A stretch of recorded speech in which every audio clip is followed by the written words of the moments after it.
Yo, this is it. I'm Mr. Fade, and you're listening to Attack of the Beats on IllMuzik.com. Once again, another 5 beats, another 5 reviews. And we just had a successful Beat This competition last week. It was a theme with 40 seconds max. And actually, it was really, really good. I was surprised, and all the beats were on point. And we'll definitely have to do that again. I think the next one, I'm not sure what the next one, but maybe the next one, I'm not sure. But probably something like a minute and a half or whatever, but still, it was good. It was really, really good. We did. So props to everybody that competed, everybody that voted and all that good stuff. And we got the Warzone coming up this week, so get ready for that. Only 16 spots, so you got to get in on it. All right, so let's get this started right away. First off, we got Krog85 with Blow Away Henry K. I can't read all this. Anyway, okay, all right, let's check it out.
All right. Okay, so that was Krog85, and that was the Blow Away Henry K sample flip.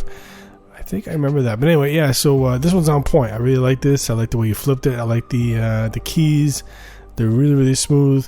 The bass line, it's I thought it was like really heavy, but it's not. It's just slightly heavy, but it's good. You kept it under control, so props on that. And I like the way you broke everything down and stuff, and I think the only thing I was really a little concerned about was the snare, because it's fine and everything. It's just I was just expecting when you had a little breakdown, instead of just having it like for example, you had just a kick and the music, just thumping through whatever, you had that as your breakdown and all that stuff. But I was really hoping you would have a part where you have the main music with the bass and everything, but minimal, you know what I mean? Like put the music, like just put it in the background, let's say, and have the drums play, and then have the snare with like a massive amount of reverb. That's a cool style. I like hearing that, because the reason why I'm saying is because this music, it just sounds like it's this nice aura, right? This nice big space. So I think if you had a snare with lots of reverb on it, just for like a little breakdown part, like or like you have like you could even have the kick and snare like a little faster, let's say. Just as a breakdown stuff, because it's a lazy beat, right? So it's kind of like a lazy vibe and stuff. But if you had that where it's just a little sped up, just the drums, I think that'd be really, really dope. But it's up to you. But I would just, I'd like to see how that would turn out. But give it a shot. And but other than that, it was a really dope beat. I really liked it. All right, so next up we got These Beats with Salavi. Let's check it out.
All right. Okay, so that was These Beats with C'est La Vie.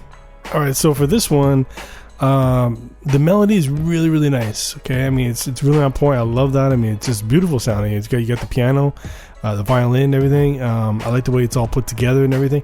I think the only problem I have is those drums, because the first thing that stood out was the snare, and then I started listening, and then the kick to go with it. It just kind of, I don't know, it just sort of sounds hollow. You know what I mean? It's like I was just expecting the drums to be to have more of a not a fat sound, but just more like a compressed sound, let's say. You know, something a little more compressed, a little smoother and thicker, you know what I mean? And also, I don't know if it's the kick or it's the 808. It sounds like you have an 808 there, but it sounds like it's in stereo. Because of that, you have some distortion I keep hearing. So I don't know if it's just the 808 with the kick or whatever, but I definitely hear it. So that's something to look at, you know. So because you have it in stereo, I think that's what just kind of takes away from everything, you know. I was just expecting a tighter drum track, if you will, and the 808, that's fine or whatever. It's just that it sounds like it's in stereo or whatever, you know. So either way, though, it does have some distortion, so you should check that for sure. But other than that, though, like it's just the drums. Because other than that, the melody's beautiful. It's nice. So keep that going for sure. I would just change up the drums and you know, just tighten it up. That's mainly the only thing, really, you know. But other than that, it's a dope beat, man. Good job. All right, so next up we got Juan Fonville with Murder, or is it Juan? Sorry, I don't know. With Murder, let's check it out.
All right. Okay, so that was I'm assuming it's Juwan Fonville. Sorry about that. With Murder. All right, so for this track, you know, I do like the way it's put together. Okay, I like the sounds you're using and everything, and the drums are on point for sure. Just be careful with the 808, of course, you know, because at the end of it sounds like the end of your pattern, the 808, I think it booms twice or whatever, and that's when it gets really loud, you know. So just be careful of that. You know, I'm always telling people that. So the 808, you know, it can get really overwhelming. And but then there's a couple parts where you just cut off the music abruptly. There's a pause, and I thought there was something wrong, you know. So I wouldn't even do that because I didn't get what you were doing there. You know what I mean? And besides that, the melody, I noticed that it comes in, like fades in, right? You know, like the way you have it set up, like it's just, I don't know what program you're using or whatever, but the music's just fading in. It's just cutting in too quick. So, or sorry, not quick enough. And so I don't know what you have in your settings or whatever, but it's definitely noticeable. So I can tell where the loop is. You know what I mean? So just fix that. You know, just make sure that it doesn't take too long to come in. You know, you don't really need that. You know, I mean, again, I don't know what you're using because it's hard for me to judge sometimes because, you know, I'm listening to people's beats and I don't know what you're using, hardware, software, whatever.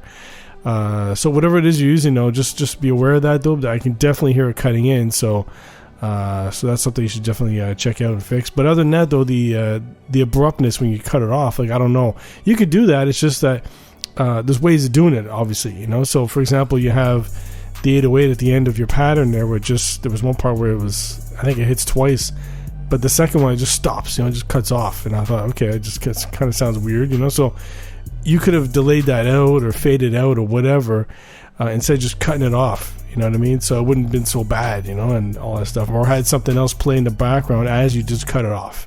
You know what I mean? So try those different things, but other than that, though, I do like where you're going with this. It just needs a few fixes like that, and you'll be good to go.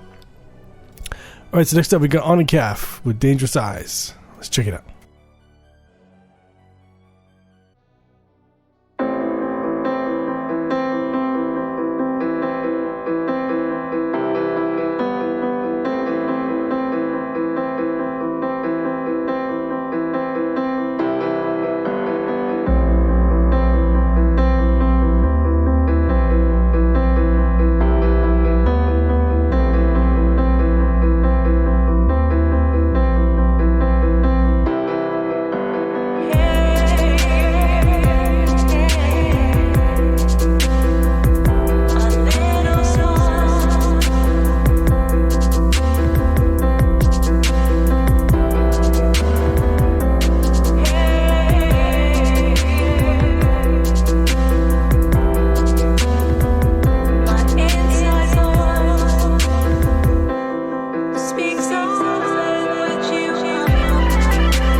All right. Okay, so that was On a Calf with Dangerous Eyes. All right, so this one's interesting because, first of all, the piano is really, really dope. It sounds nice.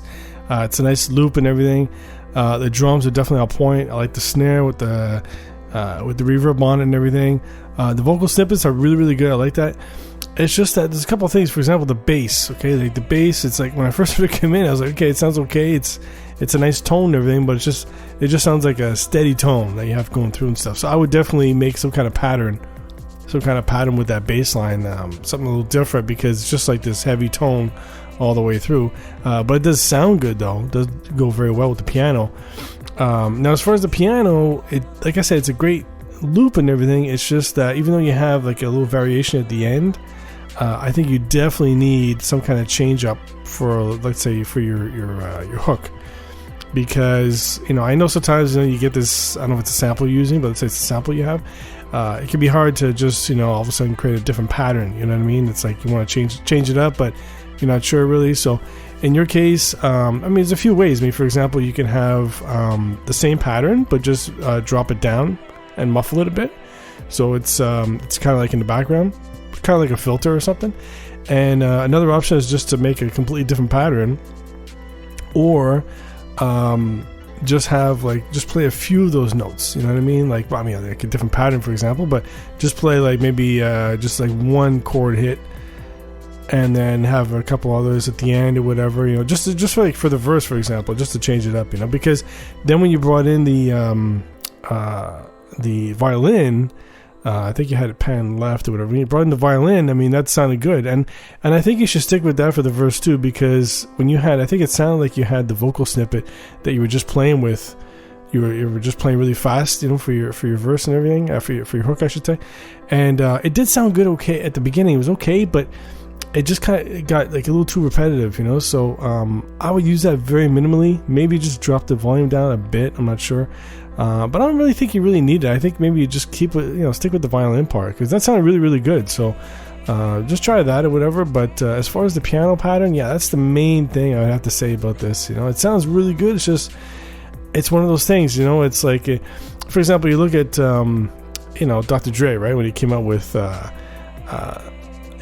beat back in the day there. I mean, his piano was just looping all the way through, and it's great, but it's just that, we're not Dr. Dre here, like, it's just, it's a different thing, right? Like, the way he did it, it just sounded really, really good, like, you want to hear it looped all the way through.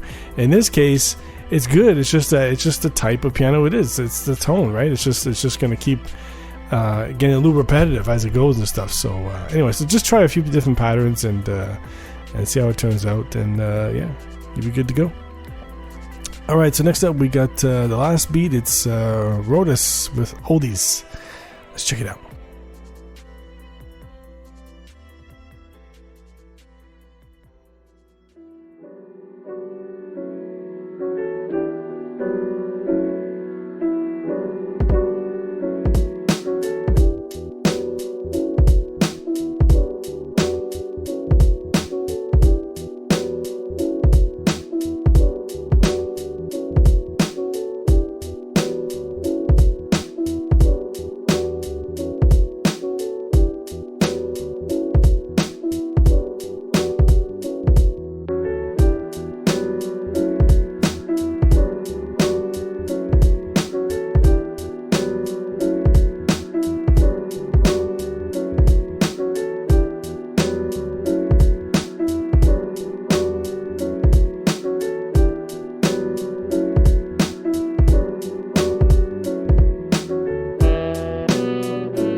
All right.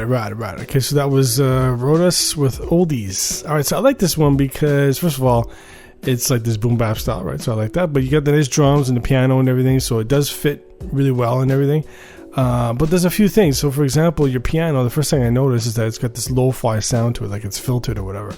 And that's fine or whatever, but it doesn't go with those drums, okay? Because I don't know if I guess you're using a sample, but let's say you are, for example, and back in the day, they would, run the filter, run the sample through like they'd sample it with an old school sampler, which was 12-bit, let's say, for example, or whatever, or 16-bit, and then they'd filter it from there and process it further or whatever, add your drums or whatever. But they probably just do the same thing with drums, right? They just run it through the filter as well, or they just get it off of vinyl, which has got this lo-fi sound anyway. So my point is that if you have the piano like that, you should definitely put the drums to, because they're not super bright, the drums, just that they're they could be a little duller like the piano is, just a little more lo-fi or whatever. So I would definitely run that through too. And then the same thing with the horns. When you brought in the horns, run that through as well if you want to keep it all lo-fi, for example. When you, I don't know, maybe you're just having trouble filtering, I don't know what you're using, whatever, but definitely try something like that, or just not even filter. You could just have the piano just make it brighter to match the rest of the instruments, the drums and the horns and all that stuff. And the horns are really, really good. I like that. It's just that just for the hell of it, to change it up, instead of having the same thing, I think it was 4 times you had it, maybe on the third or fourth one, just have a part where the horns just going like dit, dit, dit, dit, dit, like just like that, just at the end. instead of having the same horn pattern. You know what I mean? So because I do that myself, right? I'll get a nice horn and I make something like this, like you did, for example. But then, you know, I just kind of get sick of hearing the same thing a few times on the hook, you know. So I'll just change up the little horn pattern at the end or whatever. So maybe just try that or whatever. But like I said, for the piano, I don't know what you're using or if you're trying to go for that lo-fi sound. But if you are, I would definitely run everything else through it then too, because that's what you want, you know. But it's nice. I like the beat. It's really good. The only problem is the bass line, because it sounds like you have it in stereo in the background. You know, that's what it sounds like. And that was the only real issue I had with the beat was that I don't know, because of that. It's a problem when you do that. I think somebody else did that. Well, yeah, I think it was who was it? Yeah, D's Beats on the show. But yeah, this one. It's like when you do that with the bass line, since the bass is in the same range as the kick drum, it's gonna sound like the kick drum is in the stereo, and the kick drum is bassy and distorted or whatever. So that's why. So you know, you can make the bass line stereo if you want, but you gotta compress it somehow. You gotta get some control on it and all that stuff. So just be aware of that. But other than that, it is a good beat. I think it just needs a few changes. That's it. All right, so that's it for me. I'm Mr. Fade. This is Attack of the Beats. Keep sending the beats. I'll keep reviewing them. And my favorite beat is, the winner is, drum roll please, Krog 85 with Blow Away. Let's check it out.